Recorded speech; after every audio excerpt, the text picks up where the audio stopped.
គេឡាក៏គុណខ្មែរក៏បីប្រៃពេជ្រសម្បត្តិជាកីឡាករគុណខ្មែរមួយរូបបងប្អូនដែលមានភាពធន់នឹងគឺថាល្អប្លែកពីកីឡាករដតីទៀតក្នុងចំនួនគាត់សពថ្ងៃនេះក្នុងប្រភេទគីឡូ60បងប្អូនក៏ដឹងថាការប្រកួតកន្លងមកក្នុងប្រភេទគីឡូ60របស់គាត់តែងតែធ្វើភ្ជុះភ្លៀងលើសង្វៀនគុណខ្មែរដែលកម្រឲ្យ fan គុណខ្មែរខកបំណងណាស់ចំណុចខ្លាំងរបស់គាត់គឺភាពធន់ក៏ដូចជាកម្ដាប់ដៃធ្ងន់លឿនបាទអាវុធពិសេសរបស់គាត់គឺការកែងវាយខ្លីជាដើមណាបងប្អូនប៉ុន្តែក្នុងនោះផងដែរបងប្អូនច្បាស់ជាមិនទាន់ដឹងពីចំណុចខ្សោយរបស់គេទេកីឡាករកបៃប្រៃពេជ្រសម្បត្តិមានចំណុចពិសេសមួយបាទប្រកួតជាមួយជើងខ្លាំងមកពីខាងណាមកពីប្រទេសណាមកពីទ្វីបណាក៏ដោយបងប្អូនឲ្យតែហ៊ានឈរដូរជាមួយពេជ្រសម្បត្តិគឺថាមិនទាន់ពេជ្រសម្បត្តិទេមិននៅជាមួយពេជ្រសម្បត្តិទេបងប្អូនធ្លាប់ស្គាល់ហើយកីឡាករ Mario បាទសញ្ជាតិអេស្ប៉ាញបងប្អូនសញ្ជាតិអេស្ប៉ាញដែលធ្លាប់ឈ្នះកីឡាករគុណខ្មែរយើងបាទជាច្រើនរូបដែរក្នុងនោះគឺគេបានផ្ដួលកីឡាករឈុតស្រីបន្ថងនាប្រទេសបារាំងបានផ្ដួលកីឡាករបាទ Kimbora នេះមាសបោះបង់ការប្រកួតនៅប្រទេសអេស្ប៉ាញជាស្រុកកំណើតរបស់ខ្លួននោះគឺជាកីឡាករមួយរូបដែល fan គុណខ្មែររបស់យើងចាប់ផ្ដើមបាទនឹកឃើញស្គាល់ក្រសឹងតែគ្រប់គ្នាដោយសារតែគេបានសាងនៅវិជាប្រៃដែលមានលក្ខណៈថាភាពល្បីល្បាញដោយសារតែហូបជើងខាងកម្ពុជាក្នុងនោះមកប៉ះគ្នាជាមួយកបៃប្រៃពេជ្រសម្បត្តិគឺថាមិននៅទេដោយសារអីបើសិនជា Mario បាទកីឡាករ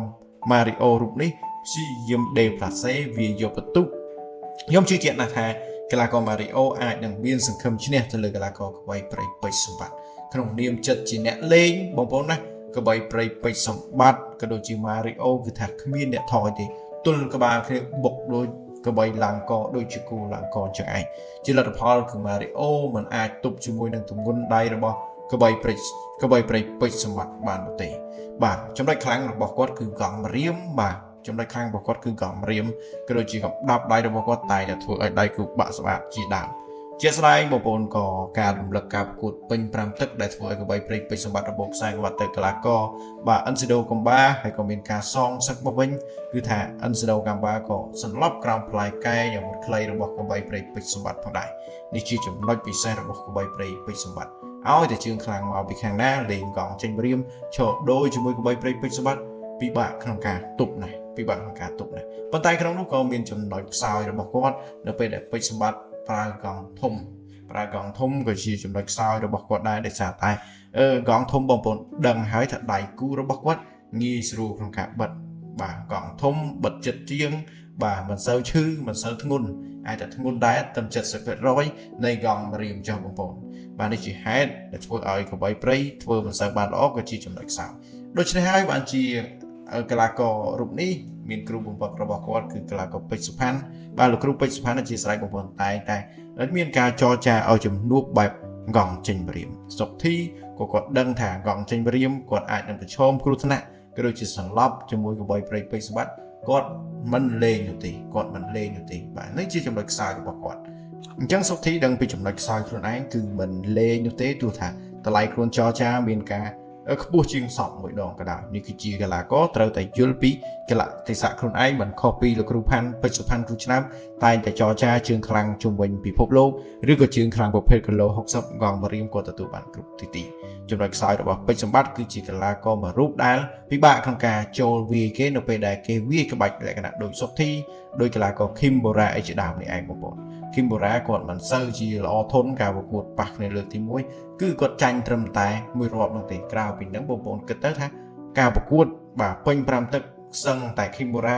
វាយកបន្ទុកអស់តែម្ដងកបៃប្រៃពេជ្រសម្បត្តិក៏គាត់ទៅសើផងដែរគាត់ថាគាត់ចុះពីលើសង្វៀនគឺគាត់វែងនៅក្រោមផ្លែអាវុធផ្លែកែងរបស់កបៃរបស់នេះមាស Kimbora បាទអញ្ចឹងធម្មតាកីឡាគឺមានចំណុចខ្លាំងចំណុចខ្សោយរៀងខ្លួនមិនថាកីឡាករបឺតសង្ឃឹមមិនថាកីឡាករសុកធីមិនថាកីឡាករហ៊ីមកំរៀងមិនថាកីឡាករធឿនតារាមិនថាកីឡាករកៅរំចង់អីជាដើមព្រំសម្លាងគឺសុទ្ធតែជាមានចំណុចខ្សោយនៅពេលដែលយើងសិក្សាដឹងពីចំណុចខ្សោយរបស់យើងចង់សិក្សា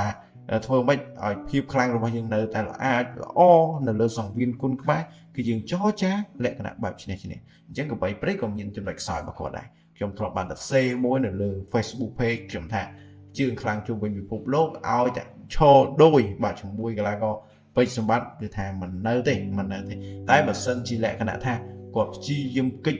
ជាយាមថយជាដៃគូរបស់គាត់ចូលមកប្រកួតណានេះជាបញ្ហារបស់កបីប្រេងពេជ្រសម្បត្តិជាសម្បីការបងប្អូន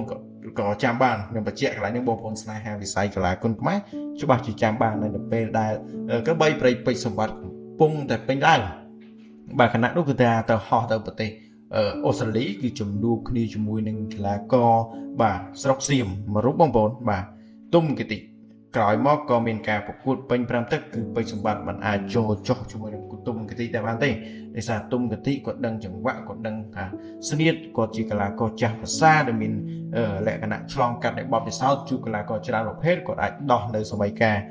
ពេជ្រសម្បត្តិបានក៏វាយដកធ្វើឲ្យកីឡាករកបីប្រេងពេជ្រសម្បត្តិគឺមិនមានបាទអាវុធមុតស្រួចណាមួយដែលវាសម្ដៅទៅលើកីឡាករ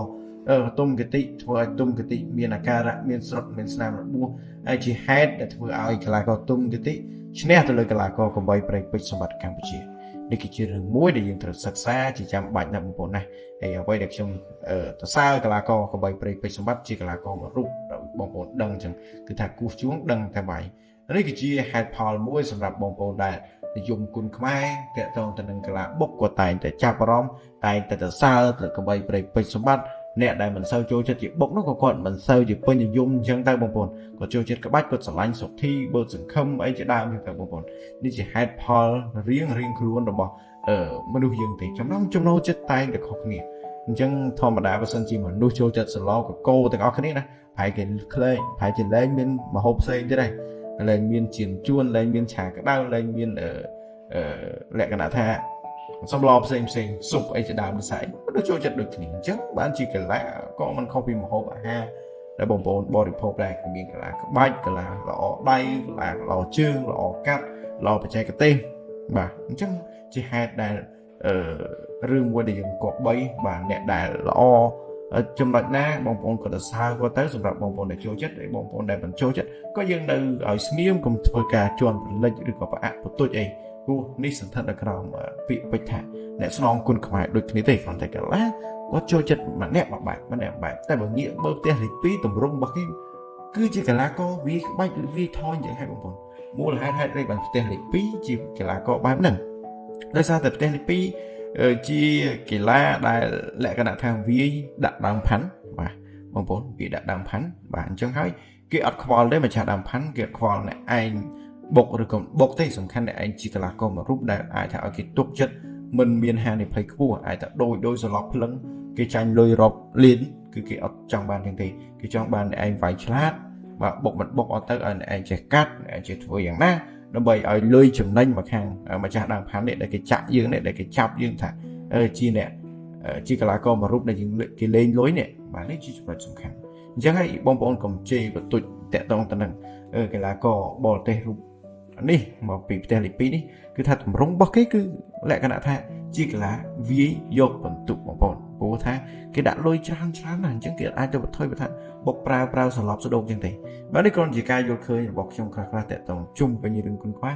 មានចំណុចខ្វះខាតលឺលួសត្រង់ណាក៏សូមខន្តីអភ័យទោសពីសំណាក់បងប្អូនដែលនិយមគុណខ្មែរផងដែរហើយសូមបងប្អូនជួយចុច Subscribe Channel YouTube បាទរបស់ខ្ញុំម្នាក់មួយផងដើម្បីជាការផ្ដល់កម្លាំងចិត្តក៏ដូចជា